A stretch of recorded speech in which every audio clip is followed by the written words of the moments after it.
Hi, just a quick intro into this 50-minute discussion Dee Dee River and myself have on an article that where Judith Butler, who wrote Gender Trouble about 30 years ago, she's being interviewed and on The Statesman, and we thought it might be interesting to discuss some of her answers. And you can find a part 1 and part 2. Part 1 is about 30 minutes long and part 2 is about 45 minutes, something like that. So I hope you'll join us for part 1 and part 2. Thanks for watching.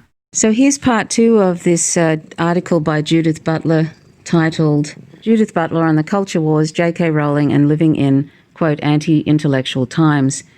And the next question after the part 1, I want to challenge you on the term TERF, T-E-R-F, or trans-exclusionary radical feminist, which some people see as a slur. And Judith Butler says, I am not aware that TERF is used as a slur. I wonder what named self-declared feminists who wish to exclude trans women from women's spaces would be called. If they do favour exclusion, why not call them exclusionary? If they understand themselves as belonging to that strain of radical feminism that opposes gender reassignment, why not call them radical feminists? My only regret is that there was a movement of radical sexual freedom that once travelled under the name of radical feminism, but it has sadly morphed into a campaign to pathologise trans and gender non-conforming peoples. My sense is that we have to renew the feminist commitment to gender equality and gender freedom in order to affirm the complexity of gendered lives as they are currently being lived. What would you like to say to that, Dee Dee? Okay, I think first off, I would say that the interviewer is pretty clearly adversarial. Yeah. And because, this doesn't really, I challenge you on the term TERF. I don't think Judith Butler used the term TERF. No. She did talk about trans-exclusionary radical feminists and said the whole thing out. And Butler is responding in a very direct and intellectual way about, the whole point of that particular term is because these people identify as radical feminists, they say they are, and they want to exclude trans people. And I think trans-exclusionary radical feminist was actually a term originating with those people. Right. They invented the term for themselves. Yeah. And it only got used, basically people used it in a pejorative way. It's just like, Nazi was invented by people who were Nazis and were proud of that term. Yes. And if people get called Nazi now, they consider it an insult, even if they are, white ethno-nationalists, and they don't use that word anymore because it now has negative connotation. Publicly they might. Publicly. TERF has negative connotations now, and I don't know if Judith Butler doesn't know it, but I imagine she probably does. I'm sure. The alternative word they do choose is gender critical. Yeah. So whenever you hear anybody talking about gender critical, what that is basically a code word for trans-exclusionary radical feminists. Right. Now, I know we've basically talked about that term as being an insult not to the transphobic women, but to radical feminists. Yes. And so I prefer to just call them transphobic women. Yes, because that's what they are. They're not really feminists. There's not very many of them. I think it paints feminism in a bad light, and radical feminism in a bad light. Yes. And this is partly what Judith Butler is saying here. Yes.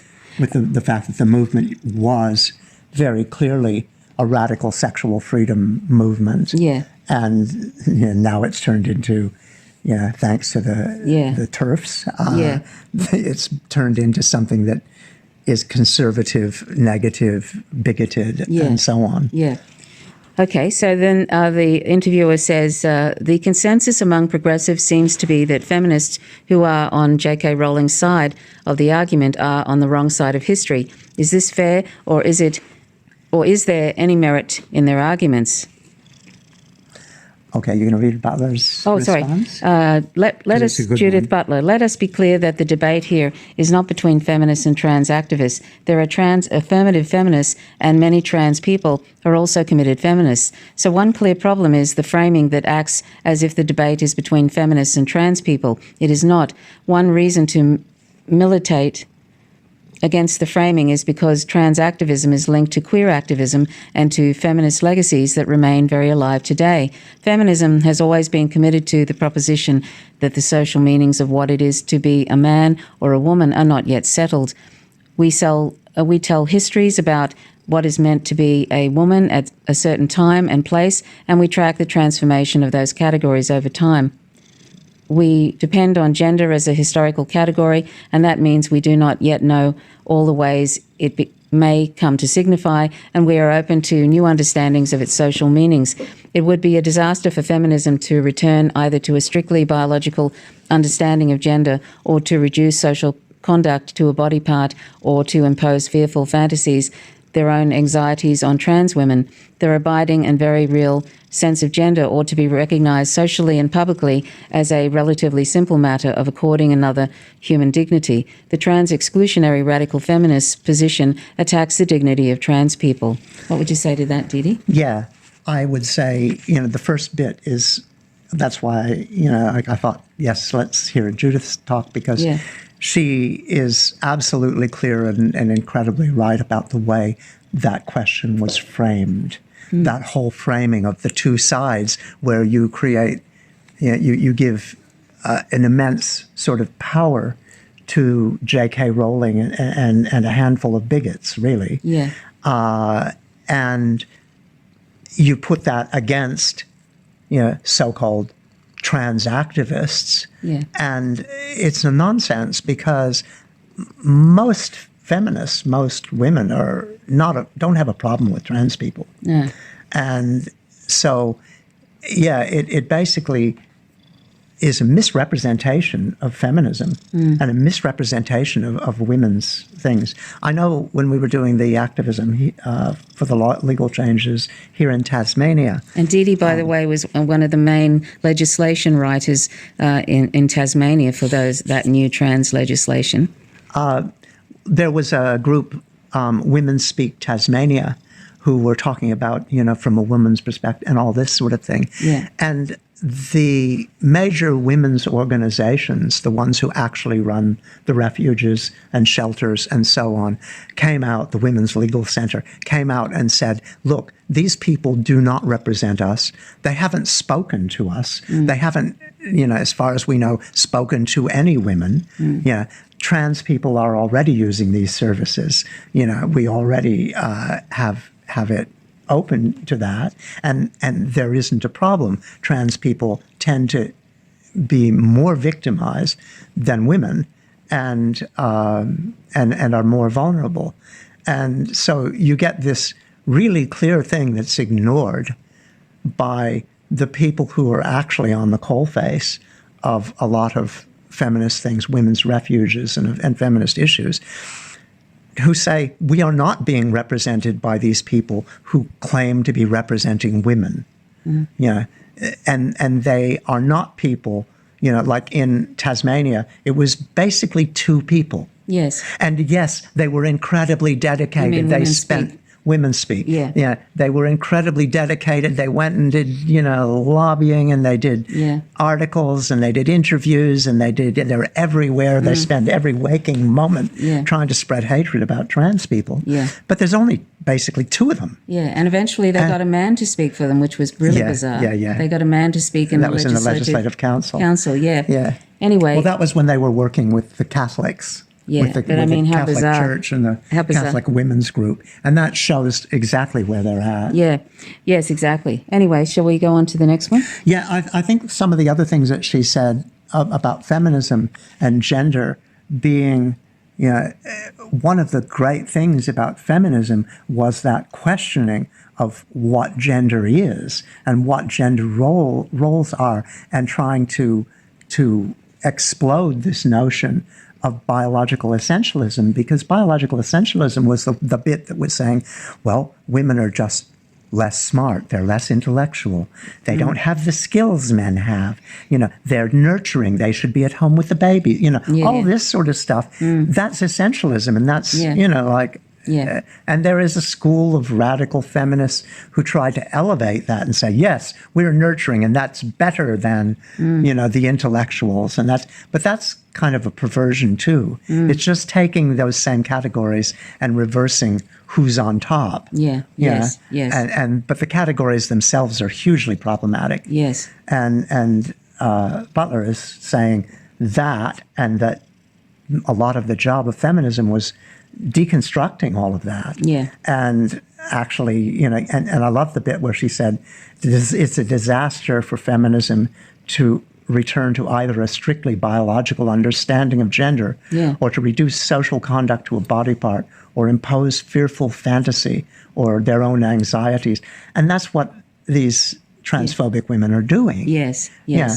And it is as anti-feminist as anything I can imagine, really. as the Catholic Church, who they ally to. Yes, really. Yeah. Yes. They're out there defending patriarchy. Yes. How marvelous. Yeah, so they're really co-opting the whole thing and co-opting this Well, they're trying feminism. to represent themselves as feminists in order to bolster their argument. Yes. But, they're really only a little splinter group. Yeah, really. As she says, they're a And they're marginal getting a fringe lot- group. and they're they getting get a lot of- huge amount of attention from the mainstream press, because the mainstream press is run by the conservatives. Yeah, really. Yeah. By Murdoch and people like that. The corporate media really push that, the fringe, don't they, of that. And so they privilege their arguments. Yes. So we'll read this one. So the interviewer then says, in Gender Trouble, you ask whether by seeking to represent a particular idea of women, feminists participate in the same dynamics of oppression and heteronormativity that they are trying to shift. In the light of the bitter arguments playing out within feminism now, does the same still apply? And Judith Butler says, as I remember the argument in Gender Trouble written more than 30 years ago, the point was rather different. First, one does not have to be a woman to be a feminist, and we should not confuse the categories. Men who are feminists, non-binary, and trans people who are feminists are part of the movement if they hold to the basic propositions of freedom and equality that are part of any feminist political struggle. When laws and social policies represent women, they make tacit decisions about who counts as a woman, and very often make presuppositions about what a woman is. We have seen this in the domain of reproductive rights. So the question I was asking then is, do we need to have a settled idea of women, or of any gender in order to advance feminist goals? I put the question that way to remind us that feminists are committed to thinking about the diverse and historically shifting meanings of gender and to the ideals of gender freedom. By gender freedom, I do not mean we all get to choose our gender. Rather, we get to make a political claim to live freely and without fear of discrimination and violence against the genders that we are. Many people who were assigned, quote, female, end quote, at birth never felt at home with that assignment, and those people, including me, tell all of us something important about the constraints of traditional gender norms for many who fall outside its terms. Feminists know that women with ambition are called, quote, monstrous, end quote, or that women who are not heterosexual are pathologized. We fight those misrepresentations because they are false and because they reflect more about the misogyny of those who make demeaning caricatures than they do about the complex social diversity of women. Women should not engage in the forms of phobic caricature by which they have been traditionally demeaned, and by, quote, women, end quote, I mean all those who identify in that way. So what would you say about that, Dee Dee? Okay, well, obviously, the question was trying to collapse everything back into the bitter arguments playing out within feminism and reignite the notion of that there are two sides, the trans activists and the feminists. Yes. And that's and she's just gone through and explained why that was a nonsense, Yes. and framing it that way is in fact a major problem. Yeah. And yet there's the interviewer reframing it in that way Yes. all over again. Yes. And Pushing that little wheelbarrow. pushing that particular little barrow. And so she goes back and says, first off, the argument in Gender Trouble isn't what you're claiming that it is. And she very clearly says, one doesn't have to be a woman to be a feminist. Yeah. That feminism is a liberation movement and a women's right movement, but it gender trouble was more about the notion that it's not just a women's rights, but it's the destruction of patriarchy, and it's a freedom movement and a justice movement that all people are should be able to be seen as equally valid and have equal rights. And it doesn't matter whether they fulfill the gender roles that they're socially assigned or not. And that is completely consistent with trans people.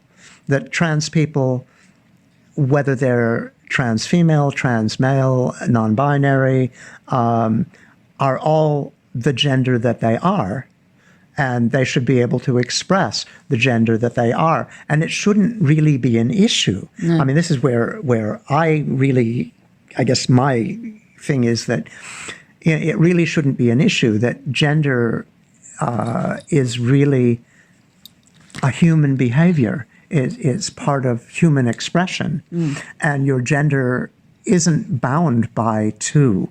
It isn't, like, men are from Mars, women are female. No, I'm sorry, we're all from bloody Earth. Yes. Yeah, and there's huge variation both within the binary genders and outside of it. I mean, people should be free to express their gender no matter what they are, just like people should be free to express themselves no matter what hair color they are. And it shouldn't matter whether they've dyed their hair or not, Yes. They can have blue hair and that's still all right. Yes. Yes. And they can change their hair. Yeah. And, gender expression is expression. It's human expression. We shouldn't tie ourselves in knots and condemn people based on gender expression. And socially, we perceive people certain ways and are attracted to people and connect with people in certain ways. And gender still exists. And Butler still says, well, while gender still exists, there are certain things we look at and try to analyze. And, people's gender should just be what it is. People should just be allowed to be that. Yes. It shouldn't be an issue. It shouldn't end up meaning that somebody, gets beaten up or is discriminated against or killed or anything else. And that includes women. That includes cisgendered people, transgendered people, non-binary people, any people. It shouldn't matter. Patriarchy needs to be destroyed. It doesn't matter who is, the gender of the person who is agreeing that patriarchy needs to be destroyed. Yes. And really, what I would love to see is men, more and more men, cisgendered men, recognizing that patriarchy is the root of most of their problems. Yes, really. And join in the struggle to just get rid of it. Yes. It's not helping most people. No. There's a fraction of people who are advantaged. Yes. But, it's rather like the people who support Trump. Most of them are actually working against their interests. Yes. And I think men who support patriarchy, most of them are working against their own interests. And people that support Biden too are actually voting against their own interests, because neither of those, Trump or Biden, are interested in the public. Anyway, so let's talk about this next one here. Okay. So the interviewer says, how much is toxicity on this issue a function of culture wars playing out online? And Judith Butler says, I think we are living in anti-intellectual times, and that this is evident across the political spectrum. The quickness of social media allows for forms of vitriol that do not exactly support thoughtful debate. We need to cherish the longer forms. I might go to the next one. Next one, yeah. I mean, that's a really good point. Yes. Yeah. And so the interviewer then says, threats of violence and abuse would seem to take these, quote, anti-intellectual times, end quote, to an extreme. What do you have to say about... Can we go back to that first one? Because okay, no worries. Yep. The second one is actually a kind of interesting one. Yep. The living in anti-intellectual times, I think that's probably true. And the quickness of social media to react.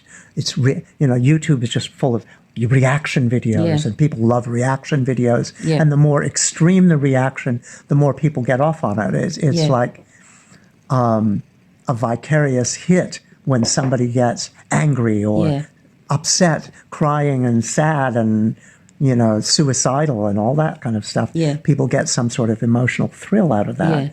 And you see that increasingly in media, where everything is polarized to the dark and the awful and the like really sadistic. Yeah. And that's horrible, really. And the arguments just tend to disappear in a situation like that. Shall I read this next one? Yeah. The next question is, threats of violence and abuse would seem to take these, quote, anti-intellectual times to an extreme. What do you have to say about violent or abusive language used online against people like J.K. Rowling? And Judith Butler says, I'm against online abuse of all kinds. I confess to being perplexed by the fact that you point out the abuse levelled against J.K. Rowling, but you do not cite the abuse against trans people and their allies that happens online and in person. I disagree with J.K. Rowling's view on trans people, but I do not think she should suffer harassment and threats. Let us also remember, though, the threats against trans people in places like Brazil, the harassment of trans people in the streets and on the job in places like Poland and Romania, or indeed right here in the US. So if we are going to object to harassment and threats, as we surely should, we should also make sure we have a large picture of where that is happening, who is most profoundly affected, and whether it is tolerated by those who should be opposing it. It won't do to say that threats against some people are tolerable, but against others are intolerable.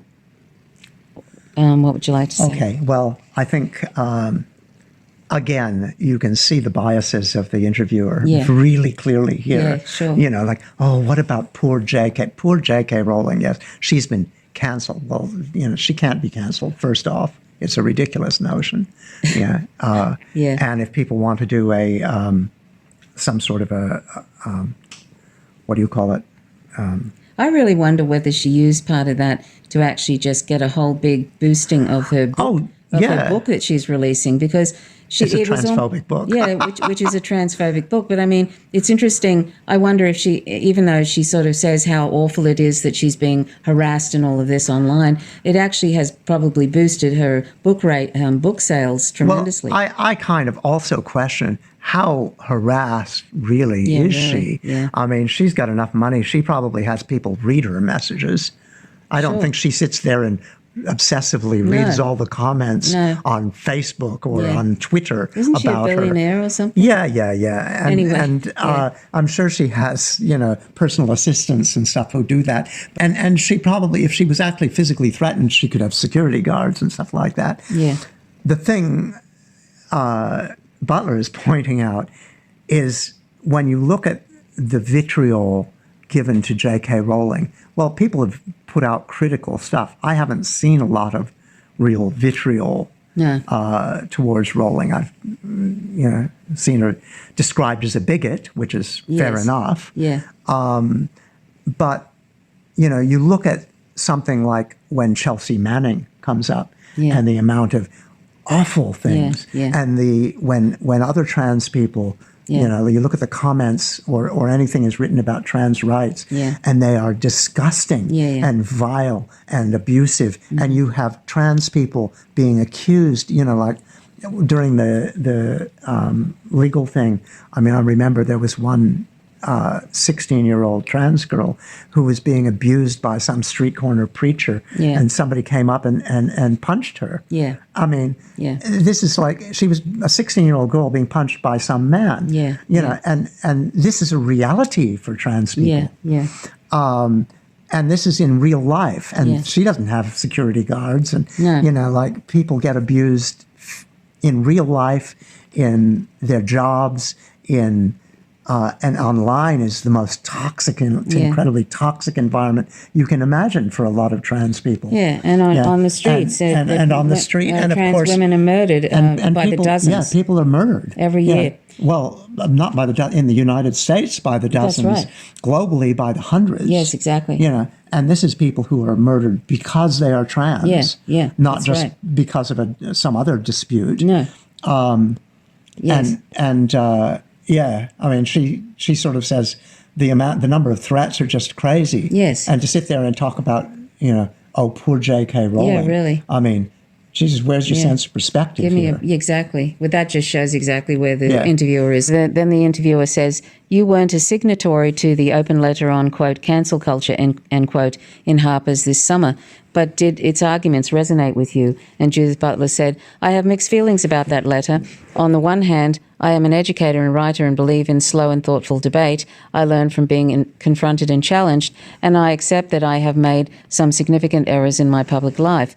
If someone then said I should not be read or listened to as a result of those errors, well, I would object internally, since I don't think any mistake a person made can or should summarize that person. We live in time, we err, sometimes seriously, and if we are lucky, we change precisely because of interactions that let us see things differently. On the other hand, some of those signatories were taking aim at Black Lives Matter, as if that the loud and public opposition to racism were itself uncivilized behaviour. Some of them have opposed legal rights for Palestine, others have allegedly committed sexual harassment, and yet others do not wish to be challenged on their racism. Democracy requires a good challenge, and it does not always arrive in soft tones. So I am not in favour of neutralising the strong political demands for justice on the part of subjugated people. When one has not been heard for decades, the cry for justice is bound to be loud. Well, I think that's sort of self-explanatory. I think that's that's kind of what I was pointing to. I said, wait, because I knew that this response was coming up. That, when people have been victimized for ages, yes, their responses and reactions to bigotry and hatred will be loud. Yes. Like, I'm always amazed, like people keep talking about, oh, somebody punched Richard Spencer. That's violent and bad.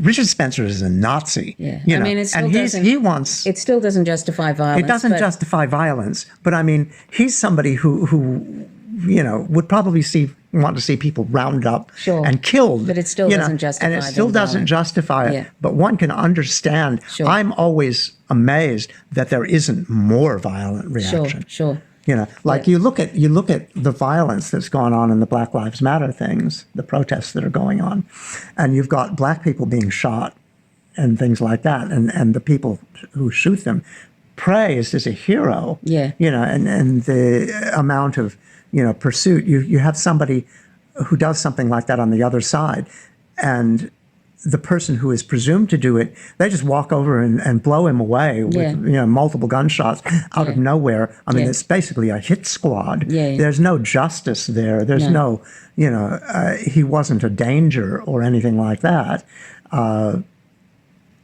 when he was killed. Who are you talking about?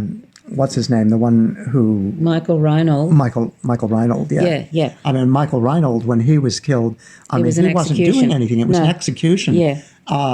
And they could have arrested him. Yeah. It wouldn't have been difficult. Yeah. Well, that just demonstrates which side the police and the is on anyway. It absolutely does. Yeah. But I'm just really surprised at how incredibly patient and incredibly peaceful demonstrators are in the face of what's going on. Sure, absolutely. I really am. Yeah, I like that she mentioned Palestine too. That's nice. It's like in Palestine, I'm really surprised that people don't just walk around as living bombs and blow themselves up all the time. Really, me too. Me too, because it's absolutely so crazy insane. oppressive. Yep. Okay, so the next thing was this year you published The Force of Nonviolence. Does the idea of radical equality, and she puts that in quotes, which you discuss in the book, have any relevance for the feminist movement? And Judith Butler says, my point in the recent book is to suggest that we rethink equality in terms of interdependency. We tend to say that one person should be treated the same as another, and we measure whether or not equality has been achieved by comparing individual cases. But what if the individual and individualism is part of the problem? It makes a difference to understand ourselves as living in a world in which we are fundamentally dependent on others, on institutions, on the earth, and to see that this life depends on a sustaining organisation for various forms of life. If no one escapes that interdependency, then we are equal in a different sense. We are equally dependent, that is, equally social and ecological, and that means we cease to understand ourselves only as demarcated individuals. If trans-exclusionary radical feminists understood themselves as sharing a world with trans people in a common struggle for equality, freedom from violence, and for social recognition, there would be no more trans-exclusionary radical feminists. But feminism would surely survive as coalitional practice and vision of solidarity. Shall I just read the last? I think there's only two more things. Shall I read that and you can comment on that? Let's talk just about this. Okay, briefly. all right. I mean, I think this is just an incredibly wonderful position, and it's really against that whole notion of individualism, which is so and freedom of choice, which is so intrinsic to capitalism in the West. You know, these people, I should be free not to wear a mask and kill a bunch of people. Yes. I should be free to have my guns and, troop around with, automatic weapons on the street. It's a notion that equality and so replacing that kind of individualism with an equality that recognizes society as having a value and our interconnectedness as having a value. And I think what she says there about if trans-exclusionary radical feminists understood themselves as sharing a world, they couldn't exist. Mm. Yeah. Yeah. Yeah. You have spoken about the backlash against, quote, gender ideology, end quote, and wrote an essay for the New Statesman about it in 2019. Do you see any connection between this and contemporary debates about trans rights? And Judith Butler said, it is painful to see that Trump's position that gender should be defined as biological sex and that the evangelical and right-wing Catholic effort to purge, quote, gender, end quote, from education and public policy accords with the trans-exclusionary radical feminists' return to biological essentialism. It is a sad day when some feminists promote the anti-gender ideology position of the most reactionary forces in our society. Shall I read the last one and then you can comment Sure. on that? And then the interviewer says, what do you think would break this impasse in feminism over trans rights? What would lead to a more constructive debate? Judith Butler says, I suppose a debate, were it possible, would have to reconsider the ways in which the medical determination of sex functions in relation to the lived and historic reality of gender. So what would you like to say about that? And that's the last question. And by the way, Alona Ferber is said to be Special Projects Editor at the New Statesman. Yeah. Okay. Okay.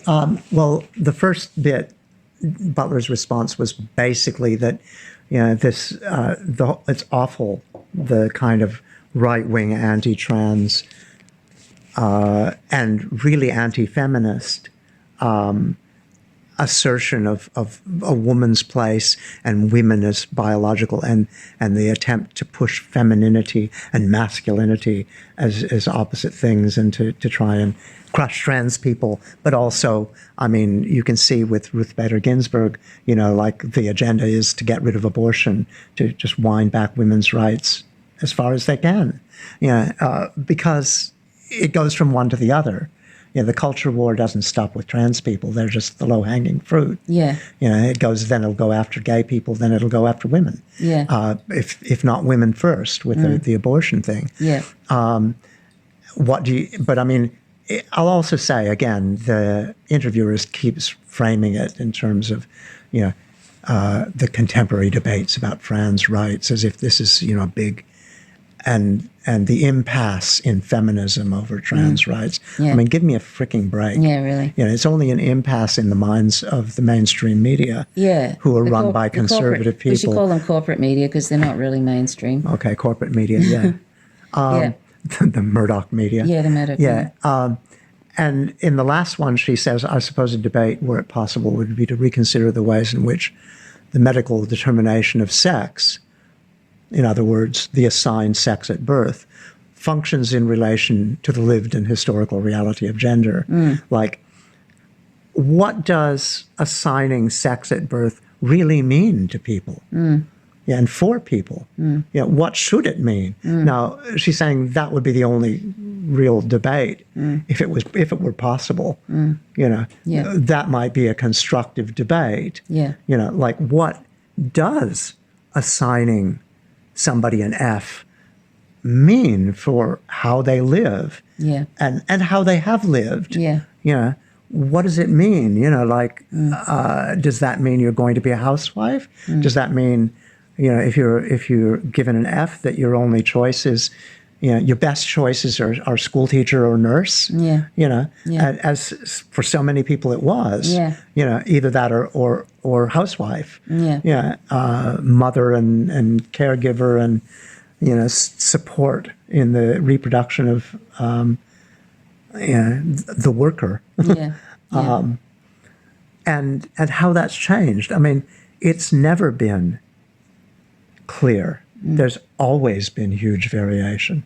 Yeah, regardless of how people have been assigned at birth. Yeah. It's never, except that it's determined how people are treated to such an extent, whether they're bullied at school or whether they're, And trans people have been around for a lot long. This isn't a 21st century thing. They've been around for a very long time. Oh, haven't yeah. they, Didi? Yeah, thousands of years. Thousands of years, yeah. I think they've been around forever, basically, for as long as human history's existed. Yeah, yeah. And the corporate media and trans exclusionary, in quotes, radical feminists, as they're called, just like to pretend as if this is some sort of recent phenomena and that everything is going sideways. Yeah.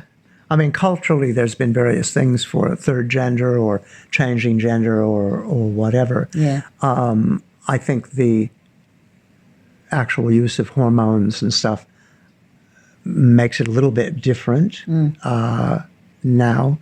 And so there's kind of an advance on things. But certainly the impulse and the people have been there all along. Yeah. And history is littered with women who've been living as men and men who've been living as women, and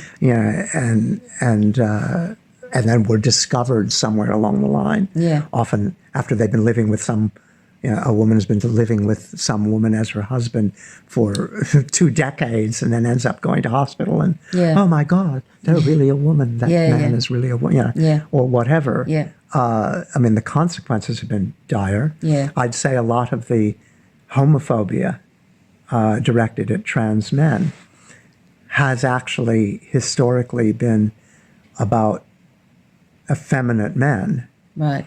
And men who cross-dress. Yeah. I mean, the Molly houses in Elizabethan England, like there was, those were houses where there would be, or clubs where there would be cross-dressing men and the men who loved them, Yeah. and that kind of thing has existed for a long time. Yeah. The whole notion, I mean, for a long time, before homosexual was used, people called them inverts, meaning they were doing the thing of the opposite gender. Right. I mean, transgender is probably more basic, and I think the issue with gay people and gay and lesbian people has been, for a long time, more of a gender issue than a sexuality issue even. Yeah, yeah.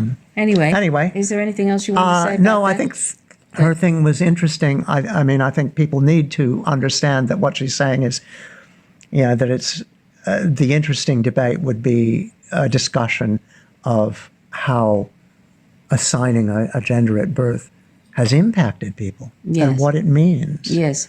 How limiting should that be? Yes. To human expression. Yeah.